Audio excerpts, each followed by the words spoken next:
গাইবান্ধার পলাশবাড়ীতে আওয়ামী লীগ নেত্রী হয়ে গেলেন মহিলা দলের সভাপতি।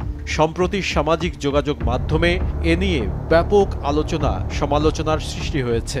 ২৭ সদস্য বিশিষ্ট ওই কমিটিতে দেখা যায়, মহিলা দলের যে নারীকে সভাপতি করা হয়েছে তার নাম আরজিনা পারভিন চাঁদনী।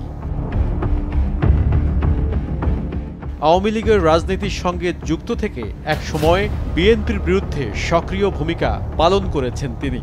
৫ তারিখে শেখ হাসিনার পতনের পর আমাদের বিএনপির ভারপ্রাপ্ত চেয়ারম্যান জননেতা তারেক রহমান জরুরি ভিত্তিতে একটি নির্দেশনা দিয়েছেন। সেই নির্দেশনায় যেটা বলা আছে যে বিগত সময়ে নির্বাচনে যারা দলের সিদ্ধান্তকে অমান্য করে নির্বাচনে অংশগ্রহণ করেছে, যারা নির্বাচনে সহায়তা করেছে করে ফেসিবাদকে এই শাসনকে বৈধতা দিয়েছে তাদেরকে, এবং যারা আওয়ামী লীগের সঙ্গে উঠা বসা করেছে, যাদের লিয়াজো করে যারা চলেছে তাদেরকে কমিটি গঠনের ক্ষেত্রে কমিটিতে নেওয়া যাবে না।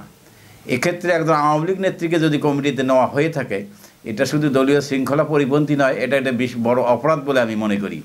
এ নিয়ে জেলা মহিলা দলের সভানেত্রী ও সাধারণ সম্পাদকের স্বাক্ষরিত দলীয় প্যাডে পলাশবাড়ী উপজেলা মহিলা দলের কমিটির সেই তালিকা সামাজিক যোগাযোগ মাধ্যম ফেসবুকে প্রচার করা হলে তা মুহূর্তের মধ্যেই ভাইরাল হয়ে যায়, যেখানে আওয়ামী লীগের শীর্ষ পর্যায়ের নেতাদের সাথে নানা সময়ের বিভিন্ন ছবি দেখা যায়।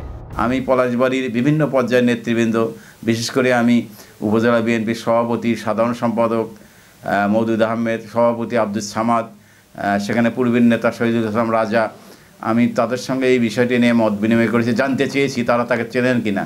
এখানে পৌর বিএনপির সাধারণ সম্পাদক মুশফিকুর রহমান রিপন, তারও সঙ্গে কথা বলেছি। তারা প্রত্যেকেই বলেছেন আমরা তাকে চিনি না, তাকে কোনো সময় আমরা পলাশবাড়ির রাজনীতিতে দেখিনি। এই অবস্থায় আমি পরবর্তীতে জেলা বিএনপি সভাপতি সাহেব, যিনি ওই আসনের নমিনি, বিগত 2018 সালে মনোনয়ন পেয়েছিলেন এবং আগামী দিনে তিনি সম্ভাব্য নমিনি হিসেবেই আমরা মনে করি, আমি তার সঙ্গে কথা বলেছি। তিনিও বলেছেন যে না, ওই মহিলাকে তিনি চেনেন না, তবে তিনি জেলা মহিলা দলের নেত্রীকে নির্দেশনা দিয়েছেন এই কমিটিটা স্থগিত করার জন্য। এসটিভি ডিজিটাল নিয়ে ভাবার দরকার এবং সে ব্যাপারে সাংগঠনিক ব্যবস্থা গ্রহণ করা দরকার বলে আমি মনে করি।